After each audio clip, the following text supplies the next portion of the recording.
Special report आपको दिखाते हैं, जहां अब ज़माना डिजिटल हो गया है तो युवाओं के बीच सोशल मीडिया का क्रेज़ कितना है आप जानते ही हैं। बढ़ती टेक्नोलॉजी और सोशल मीडिया के उपयोग के बीच एक अनजाना डर और खतरा अब हर समय बना रहता है। आए दिन देश प्रदेश के किसी न किसी हिस्से से साइबर ठगी के मामले सामने आते हैं। हर दिन ये ठग साइबर ठगी के नए नए तरीके ईजाद कर ठगी की घटनाओं को अंजाम दे रहे हैं, जिससे लोगों की गाढ़ी कमाई लुट रही है। विशेष रूप से बेरोजगार युवा, गृहिणियां और छात्रों को साइबर ठग टारगेट बना रहे हैं। ऐसे में साइबर ठगी से बचाव के क्या हैं उपाय, शिकार होने से कैसे बच सकते हैं आप, ये रिपोर्ट देखिए। सर, बदलते वक्त के साथ साथ देखा गया कि लगातार साइबर ठगी है वो बदल रही है और हर दिन कोई ना कोई नया तरीका वो ईजाद कर लिया जाता है। ऐसे में कैसे बचा जा सकता है और क्यों आखिर साइबर ठगी इतनी तेज़ी के साथ बढ़ रही है? देखो, तेज़ी से बढ़ने का कारण तो ये है कि आप ये सोचो कि अपराध तो दुनिया में हमेशा रहे हैं और टेक्नोलॉजी ने अपराध को आसान बना दिया है। तो गिरोह जो पहले अपने फील्ड में होते थे, ठगी तो चोरी डकैतियाँ जो होती थी वो आजकल ऑनलाइन होने लगी हैं और ऑनलाइन होना इतना थोड़ा आसान हो गया है, इसकी वजह से इसका वॉल्यूम भी बढ़ गया है, ज़्यादा संख्या में ये लोग ठगी के शिकार हो रहे हैं।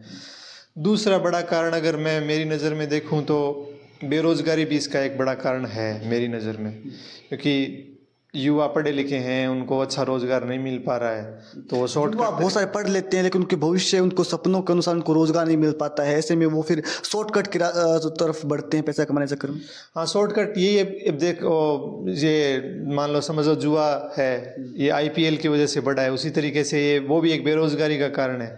बेरोज़गारी की वजह से युवा उसकी तरफ आकर्षित हो रहे हैं, शॉर्टकट मिल रहा है, ये भी एक शॉर्टकट है। बेरोज़गारी की वजह से युवा इसकी तरफ आकर्षित हो रहे हैं, वो जाल में आ रहे हैं, वो इस तरीके की ठगी के गिरोह में शामिल हो रहे हैं और लोगों को ठगने के काम में लगे हुए हैं। सर, जैसा कि कई बार क्या रिपोर्ट हो जाती है थानों के अंदर भी, लेकिन पुलिस की गिरफ्त से दूर क्यों रहते हैं फिर साइबर ठग जो होते हैं? दूर रहने का तो ये है कि इनको जो संचालित करने वाला मुखिया होता है वो कहीं दूसरे देश में बैठा होता है। आप छोटे वाले निचले लेवल के लोगों को पकड़ भी लोगे तो आपको मास्टरमाइंड तक पहुंचना बहुत मुश्किल है। जब तक आप मास्टरमाइंड तक नहीं पहुंच पाओगे तब तक होगा नहीं। और सरकार के लेवल पे मैं कहूँगा कि इसको बहुत ज़्यादा गहराई से समझ के और इसको प्लानिंग के साथ हैंडल करने की ज़रूरत है। जहाँ भी वो मास्टरमाइंड बैठे हैं, इंटरनेशनल लेवल पे भी इसको मैनेज करके, जो गिरोह बाहर से संचालित हो रहे हैं उनको कंट्रोल करके, इंटरनेशनल दूसरे देशों से जहाँ से इस तरह के गिरोह संचालित हो रहे हैं तो वहाँ से सरकार के लेवल पे काम करके उन वहाँ तक पहुँच बनाई जाए ताकि उनको पकड़ा जा सके। लेकिन निश्चित रूप से साइबर की जो ठगी है वो आए दिन कोई ना कोई नए तरीके वो ईजाद कर रही है, लेकिन ऐसे में यदि साइबर ठगी से बचना है तो आपको अवेयर रहना होगा, आपको सावधान रहना होगा और किसी भी प्रकार की यदि अनजाना कॉल आपको आता है या फिर अनजाना लिंक पर क्लिक करने से बचने का प्रयास करें। यदि फिर भी साइबर ठगियों की ओर से आपको कॉल आता है, डराया धमकाया जाता है, तो तुरंत ही नज़दीकी अपने पुलिस थानों में संपर्क करें। हमारे साथ cyber cell expert Ramchandra ji हैं, हम उनसे जानेंगे आखिर वर्तमान में किस प्रकार की साइबर ठगी वो चल रही है और कैसे इसे बचा जा सकता है। सर, हर दिन बदलते दिन के साथ साथ कोई ना कोई नया तरीका है वो साइबर जो ठग है वो ईजाद कर लेते हैं, कोई ना कोई नई प्रकार की साइबर ठगी है वो होती है। वर्तमान की बात करें तो किस प्रकार की साइबर ठगी वो चल रही है?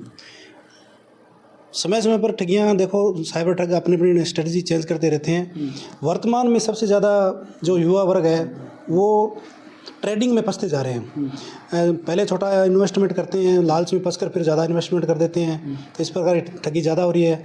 और साथ ही अभी डिजिटल अरेस्ट की, इस प्रकार के किसी के बच्चे बाहर पढ़ रहे हैं, उनके डाटा वगैरह हैकर जो हैक करके परिजनों को फ़ोन करते हैं कि आपका बच्चा यहाँ अरेस्ट हो गया, इस क्राइम में अरेस्ट हो गया, तो वो उनको डिजिटल अरेस्ट करके उनसे ठगी करें। तो इस प्रकार डिजिटल अरेस्ट और ये ट्रेडिंग की ज़्यादा ठगी चल रही है आज के टाइम में। लेकिन ट्रेडिंग की ज़्यादा ठगी चल रही है, लेकिन हाल ही में गृह मंत्रालय ने एक रिपोर्ट भी जारी की जिसमें बताया गया कि सबसे ज़्यादा ठगी है वो साइबर ठग जो हैं वो व्हाट्सअप के सहारे करते हैं, इंस्टा के सहारे करते हैं, सोशल मीडिया के सहारे करते हैं। सर, किस प्रकार से बचाव है वो किया जा सकता है इन ठगियों से? जिस पर ज़्यादा से ज़्यादा व्हाट्सअप का साइबर ठग यूज़ करते हैं, तो व्हाट्सअप में अनजान नंबरों से वीडियो कॉल अपने को नहीं रिसीव करना है। अनजान नंबरों से कोई PDF फाइल या APK फाइल आती है तो उसको अपने खोलना नहीं है। अगर हम अनजान नंबरों से एपीके फाइल या वीडियो वगैरह लिंक ओपन कर लेते हैं तो हमारा मोबाइल का जो एक्सेस है जो साइबर ठगों के पास चला जाता है, जिससे हमारे फ़ोन पे, गूगल पे जो अकाउंट्स वगैरह जो पासवर्ड है सेव है वो साइबर ठगों के पास चले जाते हैं, तो आसानी से बैंक खाता खाली कर देते हैं। सर एक नया तरीका भी ईजाद किया गया है, एक व्हाट्सएप पे एक कार्ड आता है, शादी कार्ड आता है, उसको खोलने से भी अब ठगी हो रही है। हाँ, तो साइबर ठग में अभी पीछे शादियों का सीज़न था जिसमें क्या करते थे, साइबर ठग एक वीडियो टाइप बनाकर इन्विटेशन टाइप का एक वीडियो बनाकर एपीके फाइल भेजते थे।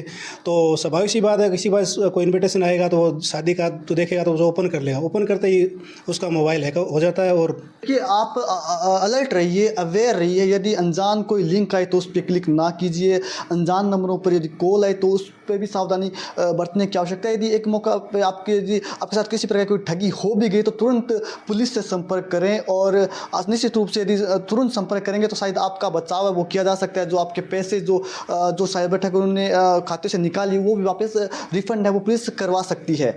एनडीटीवी के लिए चूरू से गजेंद्र सिंह।